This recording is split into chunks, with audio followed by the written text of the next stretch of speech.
The story begins at a busy military base in a barren desert at night, where soldiers gather around campfires and prepare for the coming battle. Inside a dark tent, a young soldier named Zeno sits alone, carefully cleaning his sword. To him, the blade represents his loyalty to Lord Atlas, and the only purpose he has ever known. His focused gaze reflects an unshakable resolve. The silence is broken when Lord Atlas enters the tent in heavy armor. Zeno immediately kneels before him.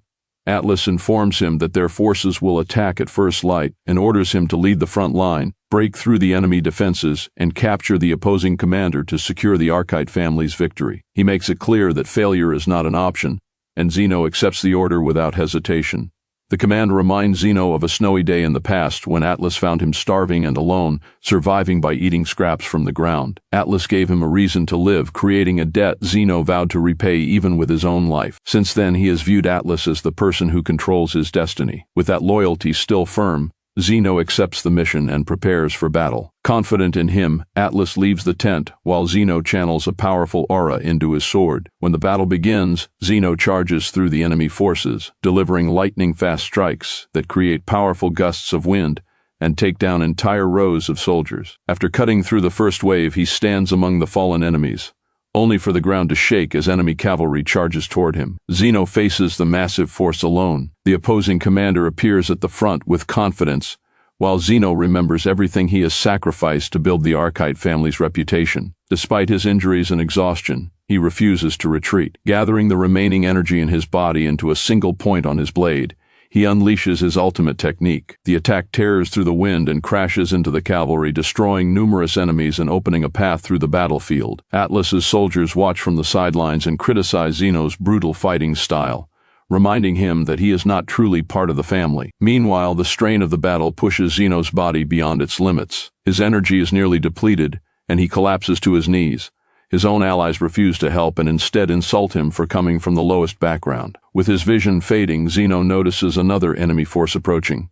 A fresh wave of knights appears on the horizon, and he realizes the situation has become critical. Tightening his grip on his sword, he understands that his body can only endure his ultimate technique one more time. From above, Lord Atlas watches without emotion as Zeno struggles alone. With no support and the enemy closing in, Zeno accepts that he may have little time left and prepares to sacrifice himself for his master.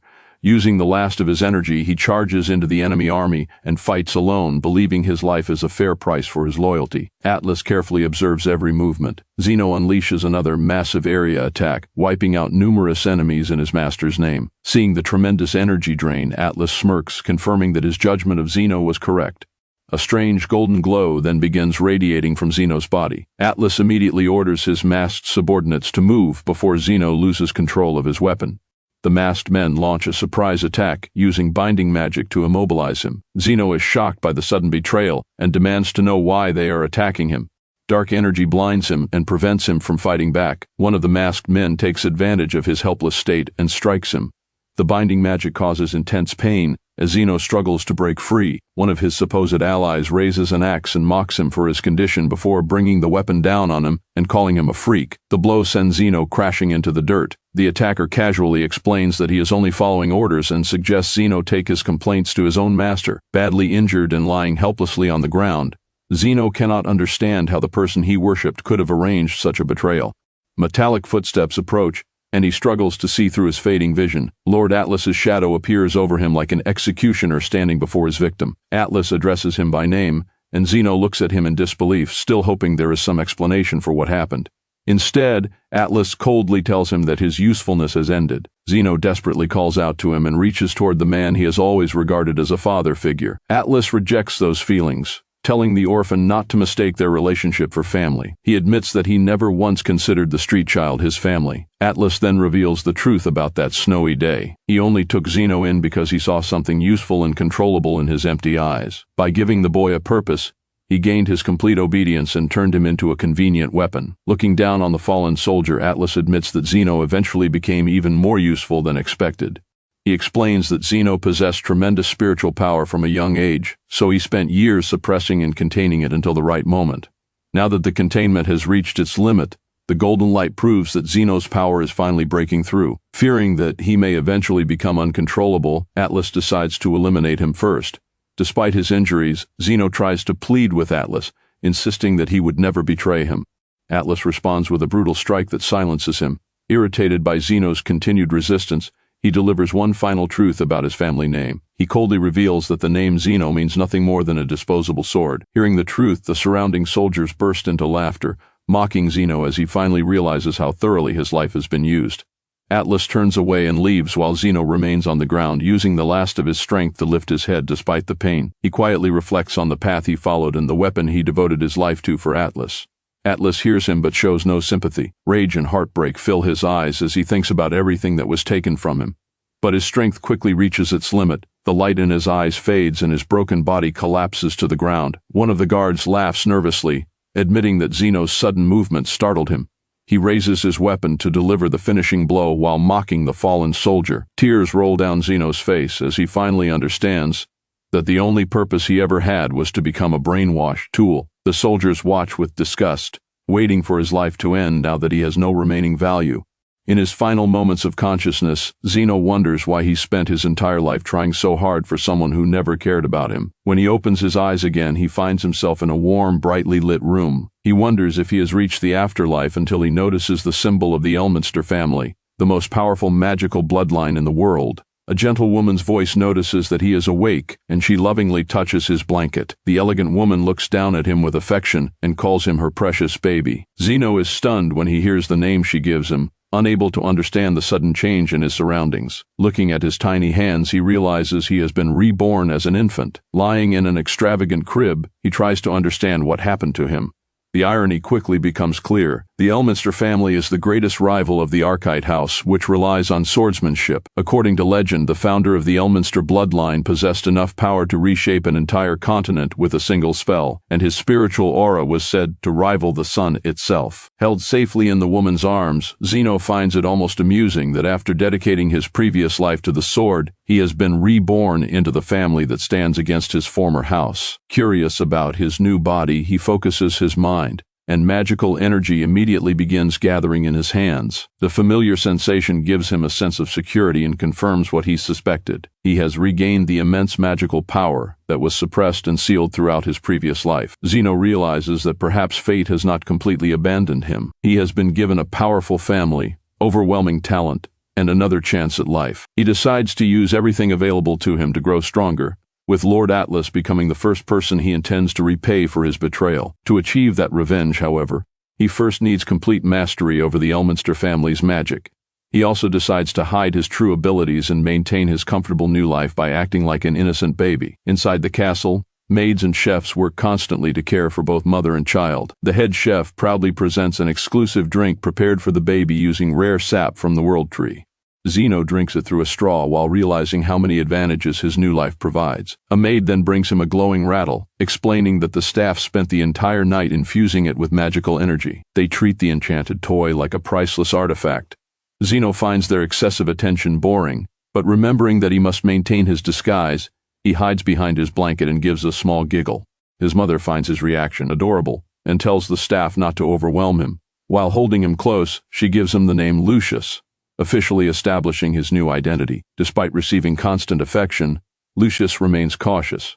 His previous life taught him that a powerless street child receives nothing without a reason, so he assumes the affection surrounding him is connected to his extraordinary magical talent. He refuses to become emotionally dependent on anyone again. As the maids continue praising his every movement, Lucius decides to make full use of his new privileges while preparing for his eventual revenge. A week passes inside the castle, and Lucius discovers that the Elminster family's magical talent and training methods surpass anything he witnessed in his previous life. Even something as simple as preparing milk involves rituals that infuse it with a large amount of magical energy. His entire environment is designed to strengthen him, from his diet to the daily routines around him. Even the lullabies sung by the maids contain complex magical spells woven into the melodies. That night, after the maids turn off the lights and leave, Lucius finally finds himself alone. He sighs, admitting that maintaining the baby act around the clock is exhausting. With the room quiet, he decides to test his new abilities. He gathers magic into his fingertips and attempts to reproduce the compression technique he once used with his sword. His goal is to compress all his magical power into a single point and gain complete control over it. Lucius releases a powerful aura throughout the room. Suddenly, a massive pillar of magical energy shoots upward, destroying the peaceful silence. The enormous blue beam tears through the mansion's roof and illuminates the entire estate. In the kitchen, the staff freezes in fear as the walls shake from the blast. Lucius's mother immediately rushes through the corridors in her pajamas with a maid following behind her. The magical pillar continues shining over the estate like a glowing star. Back in his crib, Lucius is amazed by how much his power has grown in only 7 days. He realizes that mastering this ability could produce incredible results and decides to focus on controlling it so he can continue developing. His mother suddenly bursts into the room in panic, struggling to catch her breath as she asks about the enormous explosion. Yet the room is completely silent. Lucius keeps his eyes peacefully closed, making his mother and the maid wonder whether they imagined the earthquake. His mother eventually relaxes and smiles, wondering what her baby might be dreaming about, completely unaware that Lucius is deliberately pretending to sleep. The next morning, the Elminster matriarch sits near a sunny window with Lucius in her arms. Their quiet moment is interrupted when a maid bursts through the door in a panic. The maid struggles to explain what has happened, but the noblewoman calmly tells her to breathe and asks what is happening outside. The maid reveals that a royal army unit has arrived at the front gates, escorting a high-ranking inspector sent by the imperial crown. The matriarch is immediately concerned by the unexpected visit. She finds it strange that the government would send such an important official to their remote location without warning, especially while the head of the family is away. Holding Lucius in her arms, she remains unaware that he has already figured out the reason. The royal forces have traced the enormous magical blast from the previous night, and the situation has suddenly become dangerous. Soon after, the household gathers in the mansion's grand main hall to receive the royal delegation. The matriarch sits on her throne with Lucius in her arms as the massive doors open, revealing hooded figures leading the group, their presence carrying an aggressive and intimidating aura. The aristocrat surveys the guests while maintaining the proud bearing expected of the Elminster bloodline. The royal inspectors enter with an oppressive atmosphere and stop before her. Their leader addresses the head of the household directly, explaining that they have an urgent royal warrant and no need for formalities. He reveals that the Imperial Magical Detection System recorded an unprecedented surge of power near the estate the previous night, an event believed to occur only once in 1,000 years. According to the readings, the source is somewhere inside the mansion. The accusation immediately unsettles the household as the maids and guards whisper among themselves, unsure where such an extraordinary aura could have originated. The inspector explains that they must investigate to determine whether the power poses a threat to the empire.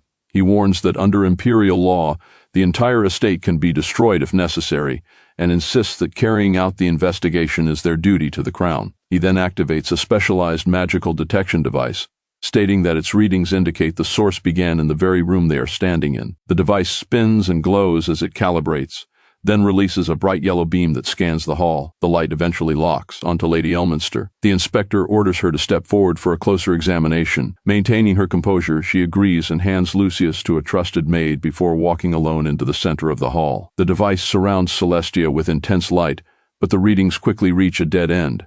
The inspector realizes she is not the source and becomes frustrated. Suddenly, the artifact begins flashing violently in his hands. The magical pull becomes so strong that it nearly tears the device from his grip, before it abruptly redirects toward the maid holding Lucius. A powerful yellow beam covers the corner where they stand. The inspector recoils in disbelief as the device begins shaking uncontrollably. Cracks spread across the supposedly indestructible artifact, followed by loud popping sounds. Unable to withstand the enormous magical reading, the device explodes in his hand. Magical fragments scatter through the hall, yet Lucius remains completely calm in the maid's arms. Shaking and sweating, the inspector wonders whether the seemingly harmless baby is actually responsible. Everyone's attention immediately shifts toward Lucius. The inspector realizes that the infant is the source of the greatest magical disturbance in the Empire's history. He struggles to comprehend how a newborn could produce enough passive spiritual energy to destroy a powerful imperial artifact. Across the room, Lucius calmly watches him. Determined to understand what he is dealing with, the inspector removes his hood and prepares to examine the child's true nature directly. He spreads his palms and creates a magical circle on the floor before establishing a spiritual connection with Lucius. The moment the link forms, a violent spiritual shockwave throws him backward and nearly knocks him unconscious. The backlash leaves the inspector terrified. His attempt to reach Lucius's spiritual core instead exposes an overwhelming darkness within the child's subconscious. The deeper he looks, the more impossible the power becomes. He realizes that he cannot even approach Lucius's spiritual center, and the experience feels like staring directly into the sun. The inspector stares at the child's core in terror, recognizing an immense dark power with seemingly no limit. One of his subordinates asks what he saw, while Celestia and the maid anxiously wait for his answer. The inspector tries to remain composed as he considers his responsibility to the imperial crown. He then remembers an ancient prophecy recorded only once since the empire's founding. It warns that the arrival of a being carrying a terrifying spell within a holy core will bring darkness and become the greatest disaster the Empire has ever faced. Looking at Lucius, the inspector realizes that what he witnessed perfectly matches the prophecy. The maid freezes while holding the baby, and Celestia becomes equally stunned. The inspector declares that the unholy energy within Lucius is the trigger for the predicted catastrophe, and steps forward, intending to eliminate the threat before it can develop. The two women are terrified, but Lucius remains aware of the danger. The guards surround the maid, preparing to attack, and one of them draws his blade to carry out the order. Before they can strike, Celestia brings her hands together and demands that they stop. An intense pink aura suddenly fills the room as she releases a tremendous amount of magic and firmly declares that nobody will touch her son. The inspector questions whether she is truly prepared to oppose imperial law. Celestia walks toward the soldiers and makes it clear that even a single tear from her child matters more to her than the laws of the Empire. She stands firm as a mother protecting her son. Lucius watches her in silence as she takes the entire threat upon herself. The inspector asks whether she is prepared to pay the price for defying the Empire. In response, a massive surge of magical energy erupts between them, sending powerful winds through the castle. Neither Celestia nor the inspector backs down as they stare at each other with hostile intent. The confrontation shocks everyone. The inspector eventually cancels the magic in his hands and chooses not to fight. His guards are confused by the sudden change, and one of them angrily questions whether he intends to let the family go. The inspector quietly explains what imperial law actually requires in a situation like this. He then wonders whether a potential disaster raised with such overwhelming love might develop into a completely different outcome. Celestia keeps her magical wings spread, standing between the imperial soldiers and Lucius. The inspector turns away and announces that he has decided to remain and personally observe how the situation develops. He exchanges a knowing look with Lucius, recognizing that the child understands far more than an infant should. He then acknowledges Celestia's courage, realizing that she is willing to oppose the entire empire to protect her son. Because of that resolve, he offers to share responsibility for Lucius's future with the Elminster family. Celestia listens carefully, waiting for his condition. The inspector warns that if Lucius ever loses control and becomes a threat, both sides will bear the consequences together. The Imperial squad begins moving toward the exit as the inspector asks whether they have an agreement. He opens the massive hall doors and leaves Celestia with one final warning not to forget their pact. The doors close behind the Imperial delegation, and the hall finally returns to silence. The moment the Imperial squad leaves, Celestia's stern expression finally breaks into relief. She rushes across the mansion floor toward the maid and Lucius, calling for her son with a trembling voice before breaking down in tears. She repeatedly thanks God that the situation ended without bloodshed. Lucius watches in stunned silence as Celestia drops to her knees and embraces both him and the maid. Her tears and desperate affection make it clear that her feelings are genuine. Holding Lucius tightly against her heart, she completely abandons her usual noble composure. Wrapped in her embrace, Lucius reflects on the unconditional love he never experienced in his previous life. For the first time, he begins to understand what it means to be cared for without expecting anything in return. Meanwhile, one of the guards asks whether the inspector is certain about the report they will send to the crown. The inspector confidently orders them to report that they discovered a rare magical prodigy who could become a tremendous asset to the Empire in the future. 12 years pass. The story moves to a massive magical training room, where young Lucius trains among countless magic rings. He continuously dodges streams of magical attacks, moving effortlessly between the beams. Finding the current difficulty insufficient, he orders the training system to increase the intensity. The relentless training pushes his concentration and physical limits, but Lucius deliberately keeps increasing the pressure to strengthen himself. Using his speed, he lands perfectly on a moving steel pendulum and maintains his balance while magical attacks continue around him. After completing the session, He sits on the cold floor to recover. At that moment, Celestia and the red-haired maid enter the room and call for him. Celestia immediately scolds him for repeatedly pushing himself through such dangerous training. Lucius jumps down from the platform and lands smoothly before assuring her that he is fine. He explains that he has performed the same training routine every day for the past 12 years. Celestia remains concerned, crossing her arms as she continues worrying about his safety. The red-haired maid then loses her temper and angrily reminds Lucius that lowering his guard can be fatal. She recalls nearly losing her life several times during her own years as a soldier because of that mistake. Lucius listens quietly and looks away, reflecting on the past 12 years. His expression becomes serious as memories of his previous life and his goal return to his mind. During a pause in the conversation, the red-haired maid gives Lucius a letter sealed with green wax.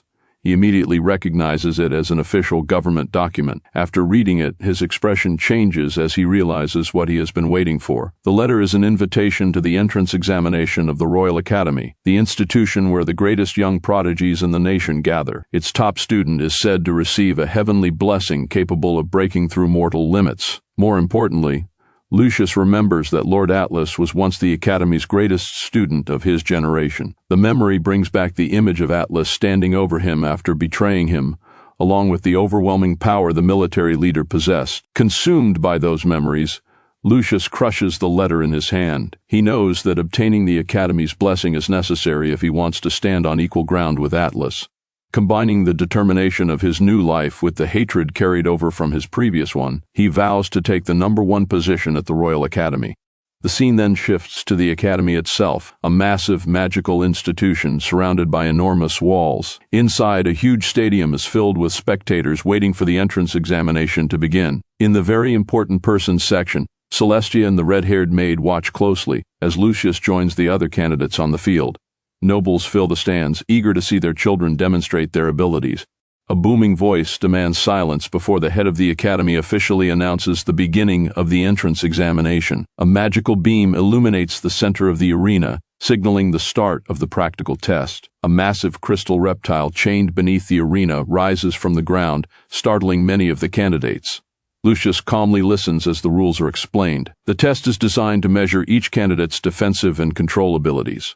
Several magical eggs float around the candidates, and they must protect them while surviving the crystal beast's attacks. Proctors observe from a distance, judging how effectively each student responds under pressure. A magical golden scale appears above the arena to evaluate their performance. Its balance represents their ability to control threats while protecting the eggs, and the final position of the plates determines their scores. After the instructions end, the candidates are sent to the waiting area. As they walk through the academy halls, several noble students begin gossiping about Lucius. One student openly points him out as the cursed child of the Elminster family. Hector mocks him as well, claiming that Lucius only survived because the royal guard showed him mercy more than a decade ago. Lucius ignores the insults and continues walking without reacting. The first candidate is then called into the arena. A red-haired girl from the magnate bloodline immediately attacks the crystal beast with a powerful fire spell. The resulting explosion tears through the creature and leaves a massive crater in the testing area. The golden scale gives her an excellent offensive score, but a poor defensive one because the attack destroys several of the magical eggs. Frustrated by her mistake, the girl clicks her tongue. More candidates take their turns. Some use wind magic to push the beast away, while others focus entirely on defense and surround the eggs with protective barriers. The golden scale evaluates each performance, and several candidates barely manage to pass. Eventually, it is Hector Gilbert's turn. Hector enters the arena with complete confidence. The spectators praise him as the greatest sword prodigy in the kingdom. Lucius watches with interest, noting that he has no memory of the Gilbert family from his previous life. Standing before the crystal beast, Hector declares that he has no need for the usual wizard techniques because his family's swordsmanship is more efficient. He draws his sword in an instant, surrounding himself with cold energy. He claims that his technique allows him to cut his target without creating even the slightest disturbance in the air. Hector launches a single, incredibly fast slash. The attack cuts through the crystal beast before it can react, while the magical eggs remain completely untouched. He calmly sheathes his sword and clears the test with a flawless score. The beast collapses and the arena erupts as the results place Hector at the top of the leaderboard. The other candidates are stunned, admitting that they could not even follow his attack. Finally, Lucius's turn arrives. He casually walks into the center of the arena, immediately drawing whispers of disgust from the audience because of his reputation as the cursed child. From the stands, Hector assumes There is no chance Lucius can surpass his performance and confidently considers himself the unquestionable best of the examination. The moment Lucius takes his position, the crystal beast begins gathering an enormous amount of energy for a massive area attack. Celestia and the red-haired maid watch anxiously from the very important person section as the threat continues growing. Even the red-haired girl from the magnate family watches nervously from the side, waiting to see how Lucius will respond. A massive beam of energy fires at full power, engulfing Lucius's position. The headmaster questions how any rookie could possibly block such an attack, while another proctor explains that the normal strategy is to retreat and create a large shield around the magical eggs. Yet even in the middle of the blast, the floating eggs remain untouched beside Lucius. He stands within the attack without any visible concern, leaving everyone stunned. The crystal beast roars and increases the intensity of its attacks, but Lucius continues moving through the storm with extraordinary agility, dodging every strike with precise movements. The headmaster watches in disbelief, while his colleague realizes that Lucius is not even chanting spells. He is simply controlling raw spiritual energy with incredible precision. His movements are so accurate that he appears to avoid every attack individually. Lucius remains unimpressed by the entire test. He raises one finger and gathers a tiny point of energy at its tip, while the enraged beast prepares its final massive attack. Instead of retreating, Lucius calmly walks toward the charging monster and raises an open hand. He tells it to stop, immediately freezing its magic in place. With a simple movement of his hand, he completely locks the beast down. The immense magical pressure crushes the crystal monster against the ground and ends the attack instantly. The entire stadium falls silent as the beast lies helplessly on the arena floor. The magical scale then descends with a heavy crash to evaluate Lucius's performance. The audience watches in disbelief as its plates slam down with such force that the device begins displaying numbers beyond its normal limits. The golden mechanism becomes overloaded and starts releasing light, confirming that Lucius's performance has exceeded the system's expected limits. The spectators struggle to understand how such a score is even possible. Hector watches from a distance, furious as his first-place position disappears. Meanwhile, Lucius simply stands in the arena, with his back turned toward the commotion. The scoring device begins cracking under the overwhelming results before displaying the highest possible rank for both defense and control. Lucius is officially recognized as the #1 freshman. The crowd erupts into applause. In the very important person section, the red-haired maid celebrates loudly while Celestia watches with tears of pride. Elsewhere, royal guards monitor the extraordinary score through the academy's magical displays. Hector grits his teeth, realizing that his reputation as a rare prodigy has been completely overshadowed. Lucius remains focused, knowing that becoming the Academy's top student is only the first step toward his real objective. Afterward, the selected students gather in the Academy's grand hall for the awards ceremony. They line up before the VIP section as the headmaster takes the stage to present the first-place award. With a wave of his hand, he sends a glowing green badge toward Lucius. Lucius kneels respectfully and receives the magical blessing, which immediately spreads through his body.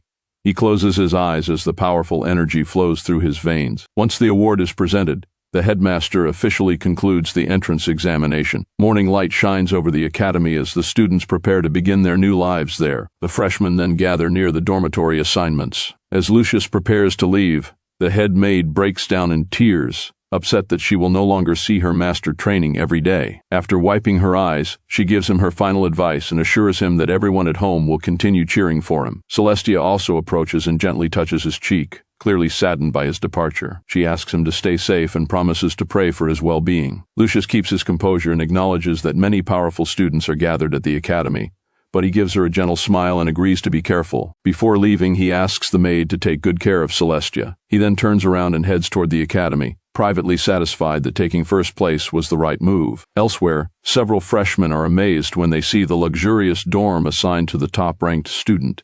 In contrast, the dormitories given to lower-ranked nobles resemble dark, cramped rooms. Inside one of them, Hector's companions complain about their poor accommodations. Hector tells them to stop whining and confidently declares that they can take the #1 position back whenever they want. He slams a game piece onto the table, making his determination clear. The following morning, the classroom is filled with rumors about Lucius.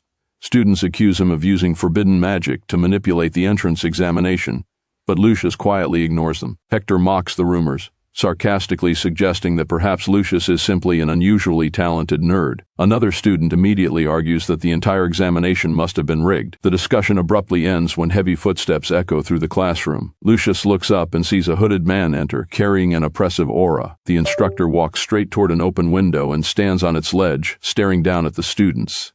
His dark cloak moves in the wind as two students quietly question his dramatic entrance. Hector grips his sword and remarks that in a real battle, he would have attacked the instructor without hesitation. The hooded man suddenly appears beside Hector and orders him to abandon his thirst for battle. Hector is startled by the man's speed but quickly regains his arrogance and declares that he does not take orders from strangers. He leans back and mocks the instructor, while several nearby students laugh along. The teacher remains completely unaffected, his face partly hidden beneath his hood. A cold smile appears as Hector approaches and insists that he will only repeat himself once more. The instructor simply snaps his fingers and orders him to sit down.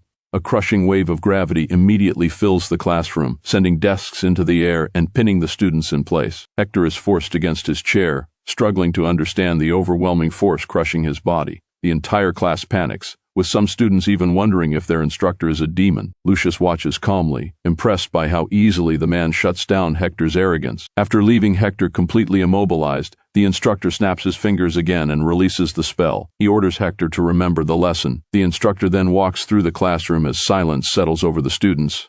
He explains that their real academy life begins now, and makes it clear that noble blood and family names have no value in his classroom. The magnate girl and the other freshmen listen carefully, intimidated by his presence. He tells them that their noble titles and prestigious family names mean nothing here. He finally removes his hood, revealing his face, and states that only power matters within the academy. His sharp eyes scan the students as he evaluates their abilities. Lucius meets his gaze without showing any emotion. Satisfied with the silence, the instructor walks to the board and introduces himself to the freshmen as Valerius. Valerius explains that he is responsible for teaching the freshmen their theoretical fundamentals. Lucius immediately recognizes him as the same imperial inspector who visited the Elminster estate 12 years ago. He realizes that someone working directly for the crown naturally possesses such overwhelming spiritual power. Valerius then introduces the Academy's ranking system. A massive crystal display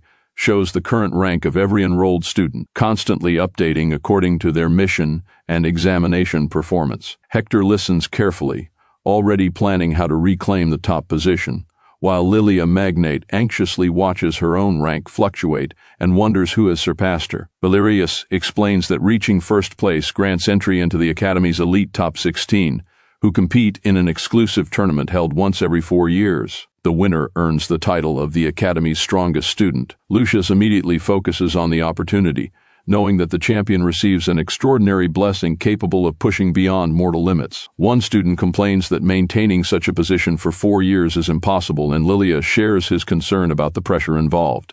The student's rank immediately drops, prompting Valerius to warn that complaining itself can lower their standing. He advises everyone to think carefully before speaking and reveals that the bottom 125 students will be expelled regardless of their circumstances. Lucius understands that the brutal system is designed to maintain a high standard among the students. Valerius asks whether they now understand how demanding academy life will be. He then gathers magic in his hand and announces the beginning of their first field exercise. A massive teleportation spell instantly swallows the classroom and transports the entire group. Hector is stunned by the instructor's overwhelming power as the students arrive in a dark outdoor area surrounded by thick fog. Before them stretches a massive green bridge over an endless abyss. Valerius explains that this is their first lesson and that the objective is simple: reach the other side within 30 days.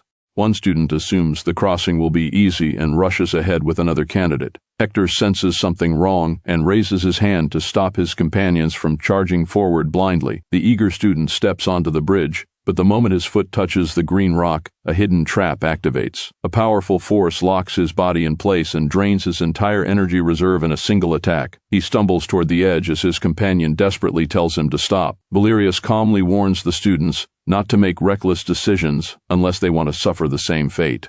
Completely drained, the student falls into the dark abyss as everyone watches in horror. Lilia asks what could possibly be waiting at the bottom, Lucius quickly realizes that the rocks on the bridge drain the spiritual energy of anyone who steps onto them. He also understands that the challenge is much more straightforward than it initially appears. Valerius continues walking across the bridge and reminds the students that magic is the foundation of their training. He orders them to build enough stamina before the timer expires. Still shaken by the first death, a student asks about the previous success rate. Valerius recalls the Academy's past records and states that only around 20% of freshmen usually pass. He then corrects himself, clarifying that the actual survival rate for this exercise is only 20%. The students are horrified, unable to understand how they could possibly increase their strength enough within such a short period. Some collapse near the edge as panic spreads through the group. Lucius silently calculates the bridge's energy drain against the distance they must cover. He determines that even a powerful wizard would exhaust their entire mana supply before crossing it in one attempt. He also realizes that Valerius's claim about increasing their magical reserves within a month is simply another psychological tactic. Lucius understands the hidden mechanic of the challenge, while Valerius continues toward the opposite side, leaving the students to figure it out themselves. Remembering what happened to their classmate, many students lose their nerve and abandon the exercise. Several nobles leave in fear, refusing to risk their lives for a practical lesson. A green-haired student even decides to ask his family to withdraw him from the academy. Valerius watches the retreating students and considers their decision understandable, noting that inexperienced fighters often collapse under pressure. However, he warns that those who run away from danger now will eventually fail in real battles as well. He then reminds the remaining students that they have 30 days to prepare. A massive magical timer appears above them, displaying 29 days and officially beginning the exercise. Lucius calmly studies the challenge while the others begin training. With 20 days remaining, the freshmen push themselves through intense physical conditioning.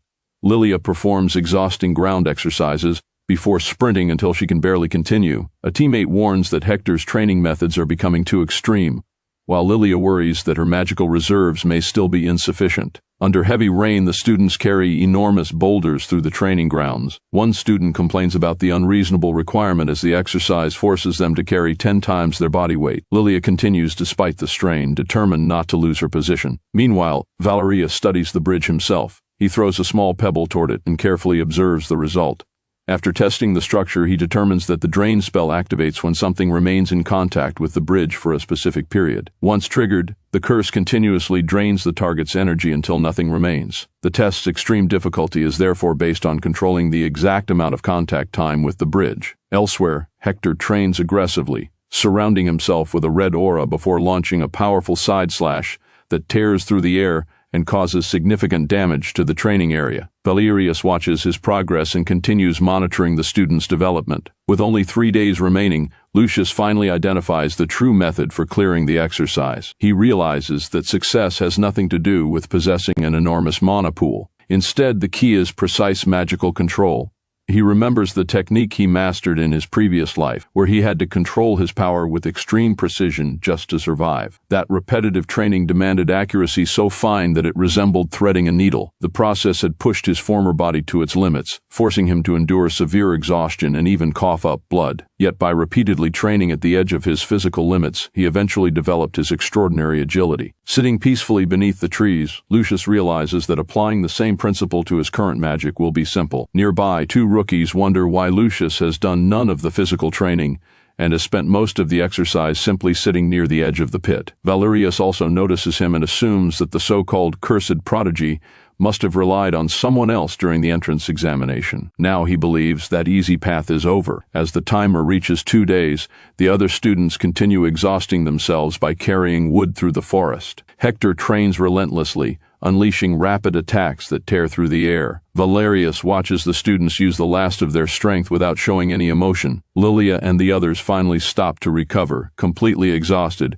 while Lucius remains quietly seated in the background. A red-haired noble student looks at him with growing irritation, wondering whether he has simply given up. After all, according to the rankings, this reincarnated prodigy should be the strongest student among them. The moment the timer reaches 0, Lucius opens his eyes, a powerful golden glow flashing through them. After a month of intense focus, he is ready for the official raid. Valerius appears above the dark structure and lands on the platform, announcing that the 1-month preparation period is over. The entire class gathers at the starting point, nervous as they wait for the next instruction. Valerius demands to see how much the students improved during their survival training before asking who will cross the pit first. The rookies hesitate, unwilling to take the first step. Hector and Lilia eventually step forward together, each insisting on leading the group. Hector claims he is faster, irritating Lilia. But before either can settle the argument, another rookie rushes forward and mocks her. Confident after his own training, he declares that he will take the lead and sprints toward the bridge.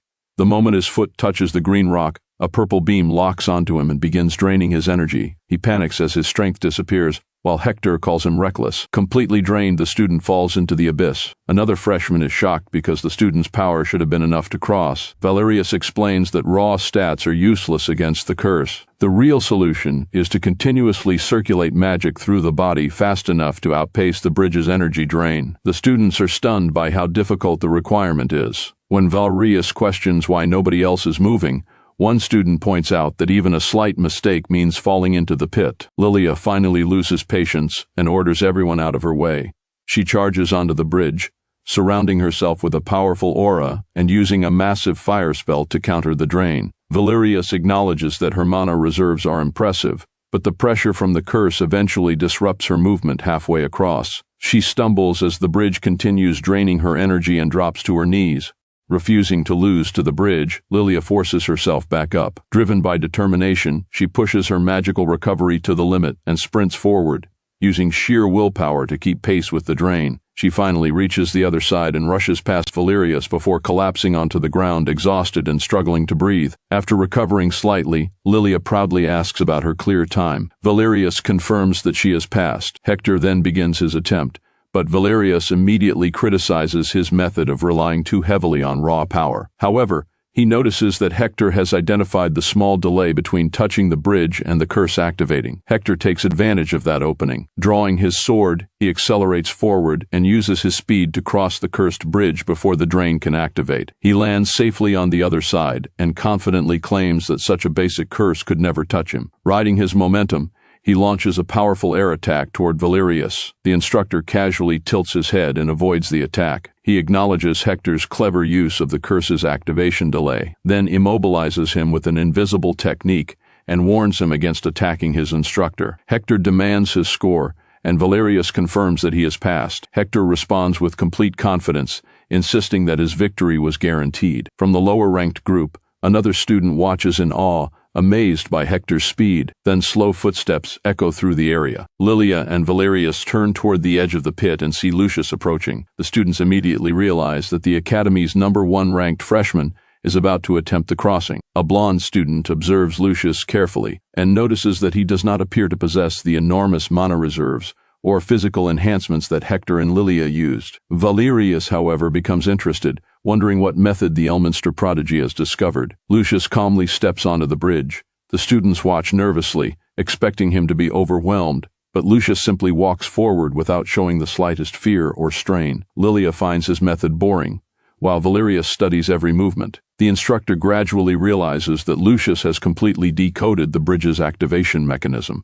Lucius continues walking with perfect control, never allowing his steps to trigger the curse. When he reaches the other side, the blonde student suddenly appears there as well, exhausted but celebrating his successful crossing after all his training. Seeing Lucius succeed, Hector tells his companion that crossing without using magic is another viable strategy. The remaining students immediately rush onto the bridge, believing the difficult part is over. Lilia watches them and realizes they are simply copying the method without understanding it. Valerius suddenly becomes serious as he senses something wrong. Lucius remains behind, gathering a tiny amount of power at his fingertip. Valerius finally understands what he has done. Lucius has been controlling his aura with extraordinary precision, using only the smallest amount of magic with every step. Rather than overpowering the curse, he carefully manipulates his magical output so that the bridge never properly registers his presence. His microscopic control has effectively bypassed the ancient curse. A sudden tremor shakes the structure. The students freeze as a loud rumble spreads across the bridge. Lilia and Valerius realize what is happening just as the entire structure begins collapsing. A massive blue explosion tears through the bridge, reducing it to rubble and proving that Lucius has completely disrupted the core mechanism of the spell. The students fall with the collapsing debris as smoke fills the area. Valerius watches in disbelief, recognizing Lucius as the true threat of the entire exercise. He admits that he never expected the boy's abilities to develop this far. The blonde student mistakenly assumes that the old bridge simply collapsed from its age and praises everyone for surviving the exercise. The others agree, relieved that they managed to pass despite the disaster. After catching his breath, the blonde student looks into the pit and feels sorry for those who failed to cross. He remembers the first students who fell after working so hard during the preparation period. At that moment, the thick fog covering the bottom of the pit begins to disappear. Valerius cracks his knuckles and orders the surviving students to stop panicking. A massive spell surrounds the fallen students and lifts the unconscious group back onto the platform. One rookie is stunned that anyone could survive such a fall, but Valerius calmly drops the students onto the ground and addresses the class. He announces that every student has passed the exercise, causing an immediate uproar. One girl protests that the students who failed the actual crossing should have been expelled. Valerius acknowledges that the exercise tested their technical abilities, but explains that this was never its main purpose. The true objective of the month-long survival training was to test their mental strength. He praises the students who refused to give up even when death seemed certain, explaining that the resilience they developed under extreme pressure will become their most valuable asset. Lilia and the others begin to understand that true growth extends far beyond raw stats. With the exercise complete, Valerius congratulates the freshmen and praises their performance. The class is surprised by his unusually positive attitude, while Lilia remains confident that her success was expected. As the students begin relaxing, Valerius reminds them that surviving the exercise and earning a high score are completely different matters. He then announces that he will reveal the rankings from the top down. Lucius Elminster is called out first, but instead of placing at the top, he is ranked 45th. Lucius remains expressionless, knowing that he deliberately concealed most of his abilities during the bridge exercise. Some students question how he could receive such a high position simply by walking across the bridge. The class begins guessing who holds the next position, with most assuming it will be Hector. Lilia confidently expects her own name to follow. Valerius reveals that the 46th ranked student is Noah Raven, a mysterious newcomer who spent most of the exercise hidden beneath his hood. Hector is furious that an unknown student has surpassed him, while the rest of the class is equally shocked. Lilia is especially upset that she was beaten by someone she barely remembers seeing. Noah awkwardly explains that he spent most of the exercise sitting quietly on the ground.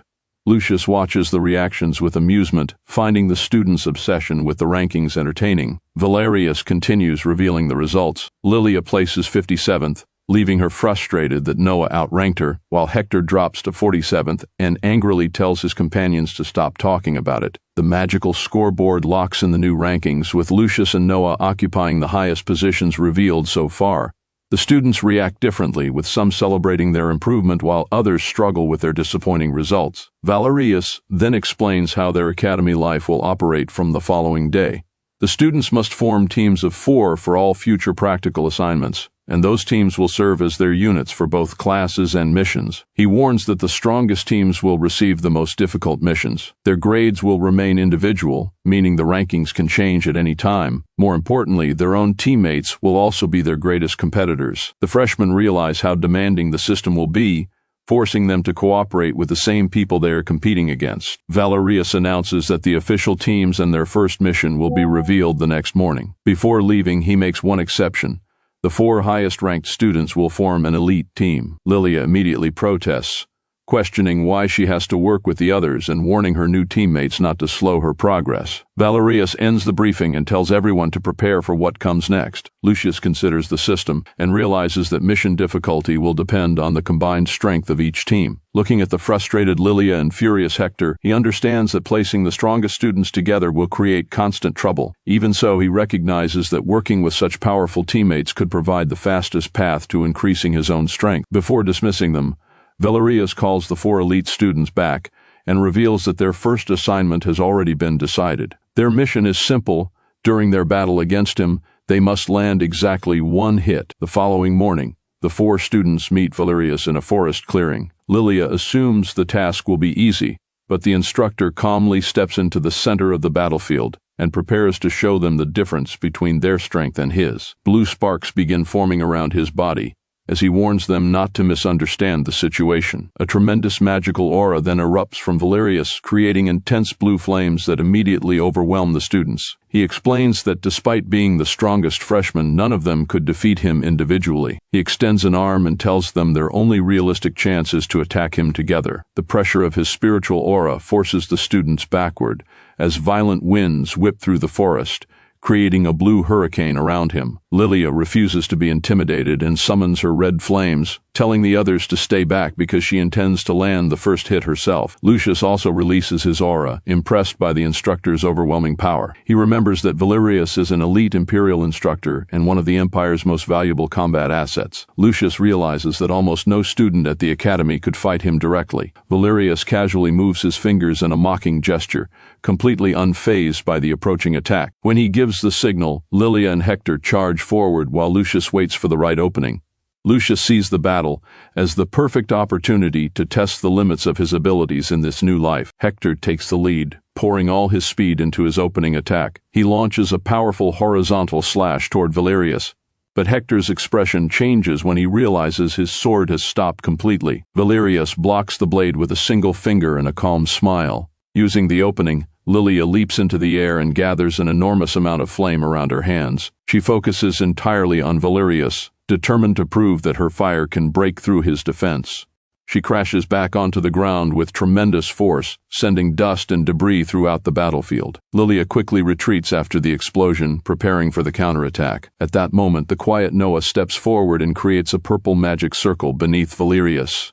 The instructor remains completely still as Noah pours all his power into the spell, attempting to immobilize him. Valerius shatters the restraint effortlessly and moves like purple lightning, striking Lilia and Hector before either can react. His rapid counterattack exposes the freshman's poor teamwork and sends both nobles backward. Frustrated by Hector's reckless approach, Lilia scolds him for rushing in without thinking. Noah watches from the back and wonders whether Hector is deliberately trying to get himself killed. Valerius observes their argument without moving, making it clear that their poor coordination is exactly what he expected. Lucius then steps forward and begins gathering an enormous amount of blue energy in his hands. Noticing an opening in Valerius's defense, he compresses the power into a focused attack. Even Hector and Noah stop arguing to watch. Lucius launches the spell directly at Valerius. The attack tears through the air with tremendous force, forcing Lilia to shield herself from the resulting wind. A massive explosion covers the battlefield in dirt and debris. Using the recoil, Lucius lands safely at a distance. As the smoke clears, Valerius walks out completely unharmed and casually asks them not to destroy the Academy's grounds. With a wave of his hand, he clears the remaining magical energy from the area, demonstrating that a direct attack is nowhere near enough to defeat him. Lucius carefully studies his durability. Lilia and Hector immediately launch another combined attack, determined to land a hit this time, while Lucius hangs back and observes their movements. Valerius blocks Lilia's fire and Hector's sword simultaneously before effortlessly pushing them away. Lucius notices something important during the exchange. He realizes that Valerius only appears to be fighting the entire team at once. In reality, he is dealing with each attacker individually at a speed too fast for the others to perceive. That means a tiny opening appears behind him whenever he rapidly switches between opponents. Lucius decides to synchronize his next attack with his teammates' movements and exploit that brief opening. Lilia becomes increasingly frustrated by the overwhelming difference in strength. She gets back up and challenges Valerius, refusing to accept that he is looking down on them. Valerius is slightly surprised by their persistence. Lilia and Hector launch another assault, using a combination of sword strikes and magic,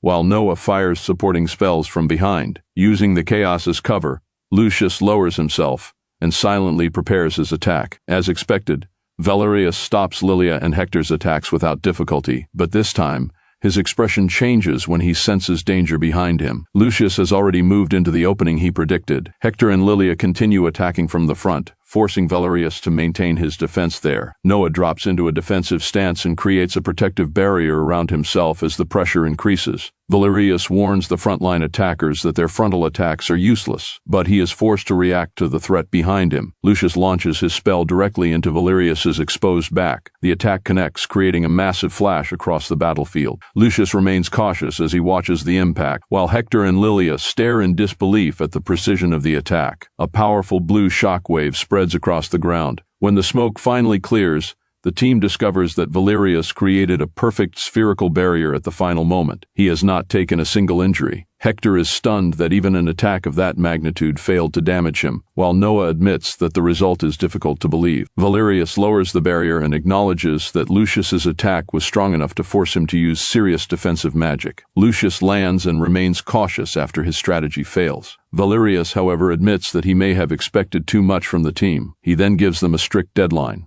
If they cannot complete the objective within 1 hour, the elite team will be disbanded. Lilia and Hector immediately understand the seriousness of the situation. Valerius tells them that they must start acting like a real team because he will no longer hold back. He advises them to develop a strategy more effective than simply searching for obvious openings. Lucius silently analyzes the instructor's words and begins rebuilding his strategy. Frustrated, Lilia questions whether Valerius is even human after seeing him withstand so many attacks.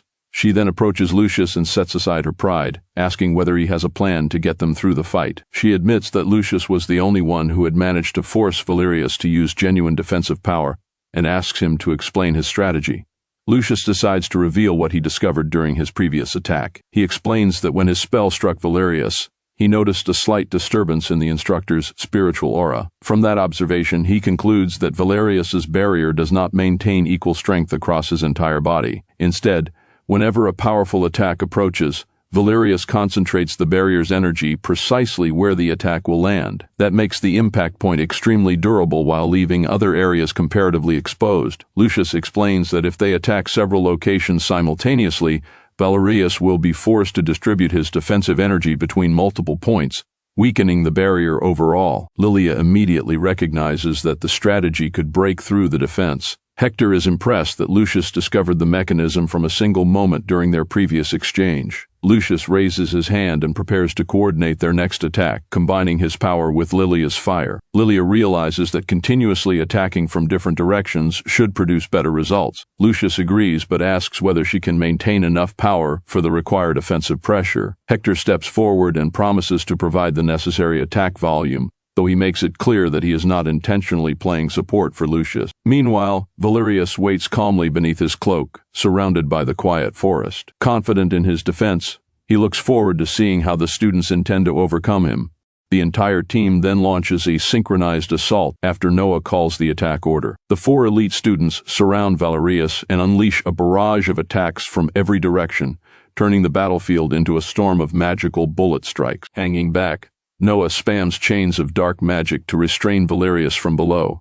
The instructor tanks the barrage, recognizing their strategy but calculating that their damage output is still far too low to break his defense. Suddenly, Valerius senses a lethal attack approaching through the chaos. Hector drops from above, unleashing a rapid series of sword strikes at the teacher's head. His blade crashes against the invisible barrier, sparks flying as he forces the shield to absorb the impact. Hector calls for Lilia, and she responds by firing a massive pillar of flames at the instructor's front. The explosion creates an intense heat wave across the arena, but Valerius blocks both attacks simultaneously without moving an inch. He acknowledges their improved coordination, but warns that it is still not enough to break his defense.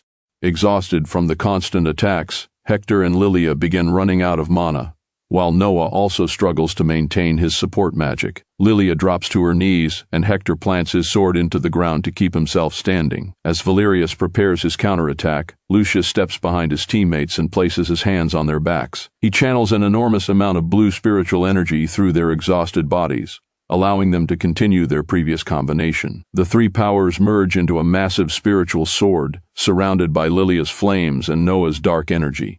The attack tears through the air and crashes directly into Valerius's barrier. A tremendous explosion sends the entire squad flying.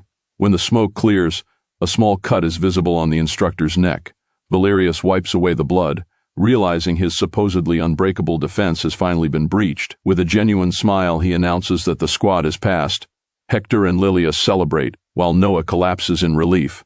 Moments later, Lucius also drops from exhaustion, and the other two collapse to their knees. Hector quickly returns to his usual arrogance, claiming Lucius should be grateful for the energy they provided, and even offering to make him his minion. Lilia immediately snaps at him, telling him to fix his attitude.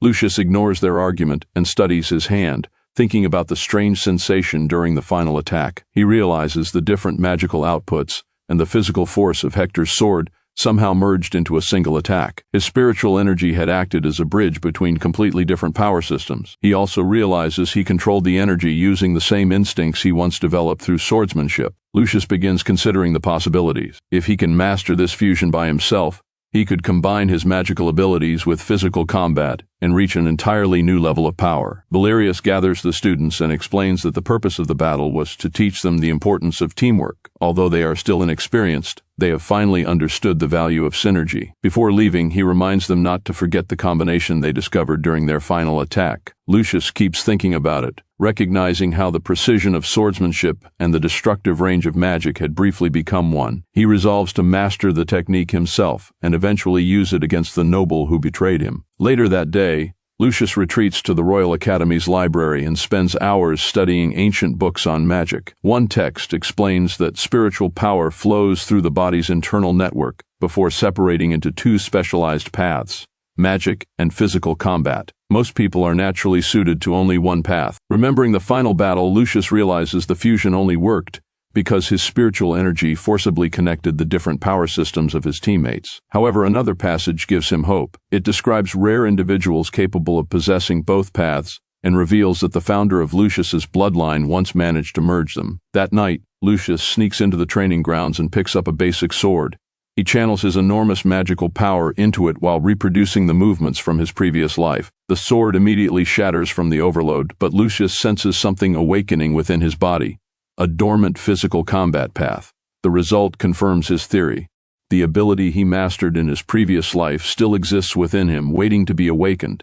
If he can synchronize that physical path with his current magical power, he may be able to reproduce the same unique ability as his ancestor. With this new objective, Lucius resumes his training the next day, focusing on precise dodging exercises.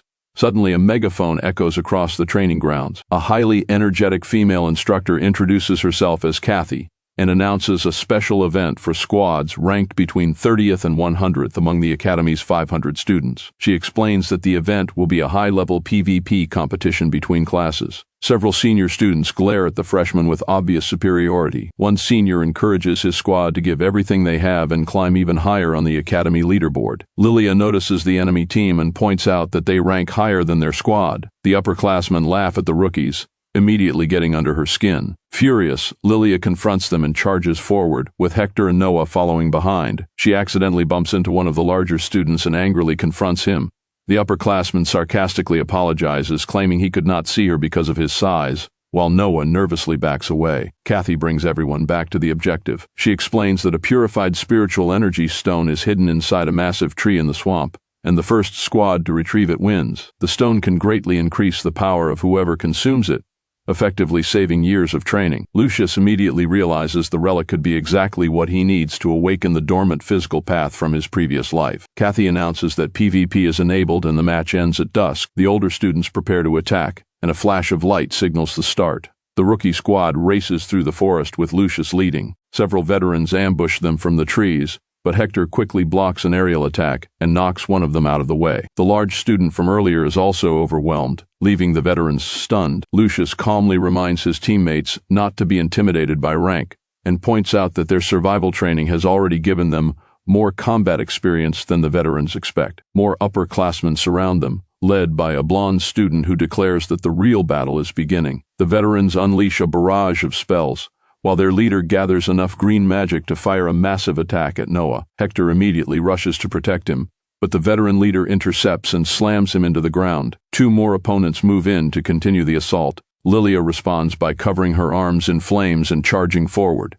Her punches collide with the veteran's weapons, and she keeps increasing her magical output until a powerful fire wave forces them back. The blonde upperclassman retaliates with a barrage of ice spikes. Noah shields himself while Hector destroys the incoming attacks with his sword. Noah then activates his dark magic, using the squad's morale boost to strengthen his power. Shadowy energy spreads around him before he unleashes a massive wave that slams directly into the large veteran and sends him crashing into the ground. With the opposing squad defeated, Lilia realizes they have won the team fight. Lucius simply asks whether the area is clear and orders everyone to keep moving toward the objective. Elsewhere, Kathy watches the battle through magical monitoring orbs. She is stunned that a rookie squad has eliminated several of the Academy's top-ranked teams so quickly. Her attention settles on Lucius. She realizes that despite having enough power to potentially defeat the veterans himself, he instead boosted his teammates' confidence with a few words and allowed them to fight together. Curious about the mysterious young lord, Kathy continues watching him. Meanwhile, Lucius leads the squad through the forest. A rival team secretly follows them from the brush, tracking their movements as they approach the objective. The rookies eventually reach the massive glowing tree in the swamp. The rare spiritual relic pulses inside it, and Lucius studies the energy, already considering how he can use it. Suddenly, he stops the entire squad. Lilia becomes frustrated, wondering why he is slowing them down when another team could steal the relic. Lucius tells her to listen carefully. She soon notices the strange sound coming from the objective. The massive tree begins shaking violently as a red glow pulses from within. Hector and Lilia freeze, while Noah points toward the disturbance in terror. A gigantic jaw filled with razor-sharp teeth bursts from the shadows.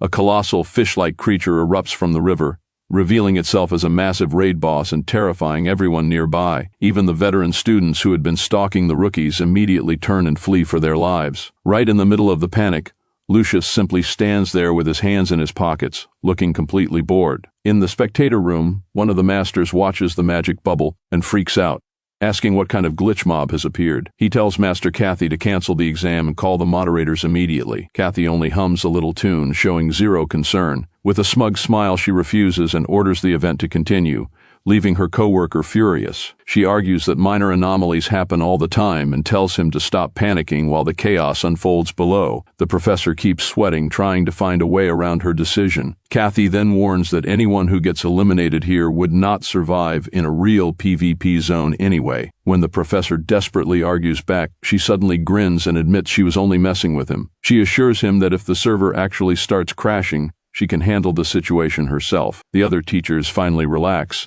but Kathy turns back to the monitor and notices something strange. There should not be any magical beasts in that section of the map. With a suspicious look, she concludes that someone may be interfering with the zone. Back in the swamp, the students surround the colossal beast and unleash a barrage of attacks. One swordsman jumps in with a heavy plunge attack, but his blades simply bounce off the creature's armor without dealing damage. An older student realizes the beast's scales are receiving passive buffs from the spiritual relic. Noah fires several dark waves, while Lilia follows with a massive flame attack.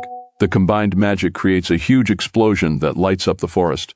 As the smoke clears, everyone waits for the boss's HP to drop. Instead, the monster is still floating calmly in the water. A freshman panics after realizing they have not dealt even a single point of damage. The creature rises, smashing the water with enough force to create a tsunami before charging toward the students. With nowhere to kite, the players scream for everyone to log out. Lucius runs directly toward the danger, then double jumps into the air with magic projectiles surrounding him. A veteran watches in disbelief, wondering if the rookie has completely lost his mind. Floating alone above the swamp, Lucius faces the giant beast.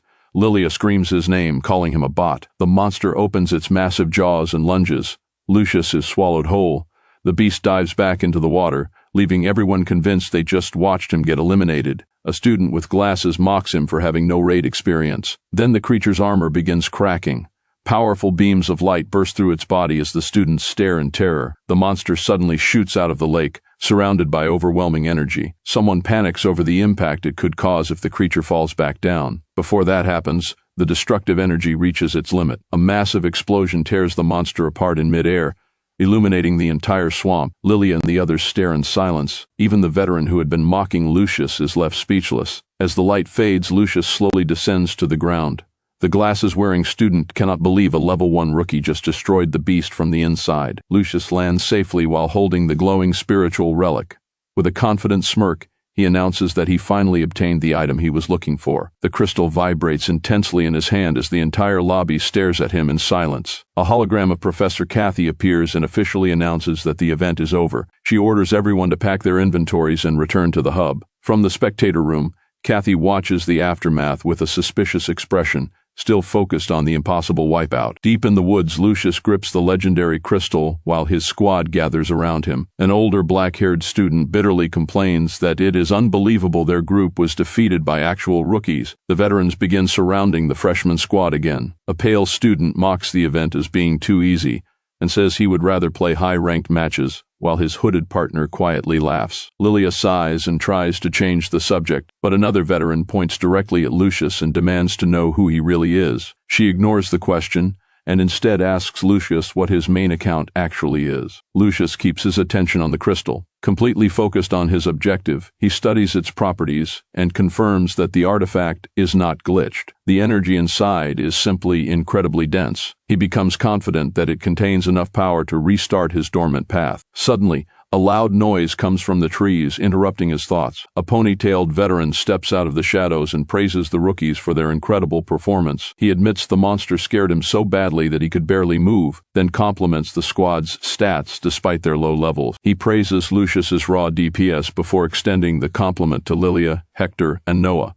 The veteran then adds that although the older students may have weaker stats, their academy experience could help the rookies improve. Lilia studies him for a moment, suspicious of the sudden cooperation, but eventually accepts his truce request. She reaches out her hand to seal the agreement. The veteran mirrors the gesture, acting friendly long enough to bait her. Then he suddenly pulls his hand away and delivers a brutal overhead strike. Lilia's eyes widen as the attack catches her completely off guard. She is slammed into the dirt, creating a thick cloud of dust and debris. Hector and Noah freeze in shock as the smoke covers the area. Severely injured, Lilia coughs up blood from the critical hit. Lucius immediately moves to protect her and demands to know what the veteran is doing. Glaring at the attacker, he warns him that the tutorial is officially over. The veteran ignores the warning and comments on Lucius's overwhelming stats. Dropping into a combat stance, he repeats that the rookie squad is the perfect farming target. Hector steps back, sensing the hostile energy surrounding the veteran. The man continues looking down on the rookies before asking whether they know about the Swampers' lore in the academy. Noah stays near the back, completely lost as the veteran explains the Swamper phenomenon. He reveals that the system automatically removes the bottom 125 students every year, while those just above the cutoff remain stuck in the academy. They never rank high enough to reach the top tiers, but they also never score low enough to be eliminated. These permanently hard-stuck players are known as Swampers. The veteran bitterly explains that they have spent years trapped in the middle ranks, eventually losing even the reputation to use their own clan tags. Hector mocks them as washed-up boomers, which sends the veteran into a rage. He claims their inventories are empty and they have nothing left to grind, so he intends to reclaim every piece of loot they were denied. As he speaks, a massive glowing hourglass appears behind him. Hector is stunned by the strange artifact, especially when skeletal remains become visible inside it. Noah immediately senses the danger. A purple magic trap appears beneath him, and dark arms burst from the ground, dragging him downward before he can cast a defense. The bald veteran laughs while controlling the trap remotely, using the spell to immobilize Noah. Hector rushes in to rescue him, but the shadow arms drag Noah through several dark rifts. The spell rapidly consumes his hitbox, leaving him almost no chance to escape. The enemy leader redirects his attacks toward Noah, while stolen mana pours into the strange artifact. The veterans celebrate as their stats rise, and the bald giant threatens to drain Noah's HP completely. Hector charges into the danger zone, but an enemy mage blocks his approach. Meanwhile, Lucius focuses on the artifact and realizes that destroying it may be the key to freeing Noah. He jumps forward and swings his sword directly at the hourglass, but an overwhelming force field completely nullifies the attack. The veteran takes advantage of Lucius's opening and punches him in the face. He then grabs him by the collar and explains that only the player who activated the artifact can interact with it. Lucius quickly analyzes the battlefield. The trap absorbs ranged magic attacks, while physical attacks against the veterans trigger an HP draining effect. He searches for a weakness in the seemingly perfect defense. Then he moves. Lucius dashes toward the veteran holding Noah and lands a precise kick directly against his face. The impact sends the man flying and forces him to release Hector. Lucius lands safely and waits for his stamina to recover. He calmly realizes that a pure physical build is actually an ideal counter to the artifact's defenses. Walking across the battlefield, Lucius stops beside the sword Hector dropped earlier. Lilia questions what he is doing, reminding him that his entire build is based around magic. Lucius ignores her and grips the sword. Testing its weight, he realizes that his starting class was never truly what everyone assumed. He reveals that he had actually been trained as a swordsman. The two veterans stare at him in disbelief. Lucius equips the familiar weapon and begins adjusting his movements with precise muscle memory. Despite having abandoned this fighting style for years, his control immediately returns. The veterans mock his decision to use a physical weapon, but Lucius remains focused. The giant charges, determined to break the rookie's sword. Lucius counters with a rapid combination of strikes, overwhelming the attack and knocking the veteran backward. The second opponent draws his own sword and joins the fight. Lucius immediately locks onto him. With a smooth adjustment of his grip, he prepares his next strike. Before the veteran can react, Lucius crosses the distance in an instant and smashes through his guard. The blow launches the man out of bounds, sending him crashing into the forest. Lilia watches in disbelief, unable to understand how Lucius is performing such attacks without spending mana. Lucius simply spins his sword and resets his stance. He then turns toward the boss guarding the artifact and leaps forward. The giant panics and raises his hands, but Lucius continues his dive. The veteran forces himself to calm down, assuming the rookie cannot possibly have enough physical stats to threaten him. He activates his stolen buffs, surrounding his hands with purple energy, then unleashes a massive dark energy attack. Lucius cuts through the spell and drives his sword straight into the veteran's chest. The attack deals 0 damage. The veteran laughs, explaining that his armor has been enhanced by the spiritual power he farmed from the artifact. He immediately charges forward and throws a massive punch. Lucius blocks with his sword, but the impact severely strains the weapon's durability. The collision creates a shockwave that tears through the surrounding ground. Lucius quickly realizes the situation is not going according to plan. The veteran's superior physical strength and massive hitbox force him backward. Another heavy strike comes down, forcing Lucius into a defensive stance. He recognizes the problem. His current physical attacks simply do not have enough damage output to reduce the veteran's HP. The enemy continues hammering Lucius with heavy attacks. Lucius calculates that his old character could have absorbed this kind of pressure, but his current body is too fragile without magic buffs. Exploiting the stat difference, the giant shatters his guard and lands a powerful punch that sends him flying. The veteran keeps attacking, blaming Lucius for all the trouble he has caused. Lilia rushes over to support Noah, worried about their leader's HP. Lucius uses his mechanical skill to cancel the knockback and stabilize himself. The giant admits he was caught off guard by Lucius's sword technique, then mocks him, claiming that without a magic buff, his attacks are worthless. Ignoring the taunts, Lucius pulls out the spiritual energy stone. As he brings it toward his chest, a familiar sensation returns. A neon green aura begins covering his body, confirming that his dormant combat path is reacting to the relic. Lucius realizes the stone may finally allow him to restore the power he lost in his previous life. He closes his eyes and absorbs the purified energy directly into his magic network. The relic flashes brightly. A massive green shockwave erupts from Lucius, sweeping across the forest. As the energy settles, he feels the dormant power tree running through his body again. Opening his eyes, Lucius notices the familiar orange glow and realizes he has successfully unlocked the old skill path. The previous barrier preventing access to his physical abilities has been removed. Across the battlefield, the enemy leader senses the sudden change and becomes terrified. Lucius grips his sword and realizes the relic's energy will probably only support one attack. A monstrous red aura begins leaking from his body, as he declares that the fight will end in a single strike. He drops into a perfect stance and pours all his available energy into the blade. The ground cracks beneath him as the veteran freezes in fear. The giant turns and desperately runs toward his defensive zone, knowing he cannot survive Lucius's attack. But Lucius gives him no time to escape. He draws the sword and launches forward in a straight red dash, cutting through the battlefield. The strike hits the veteran directly in the back and sends him flying across the sky. Lucius lands smoothly, but the enormous energy cost immediately catches up with him. He drops to his knees, gasping for air as the crystal's stored energy is completely exhausted. Checking his condition, Lucius realizes the most important result. The barrier blocking his old combat path has been permanently removed.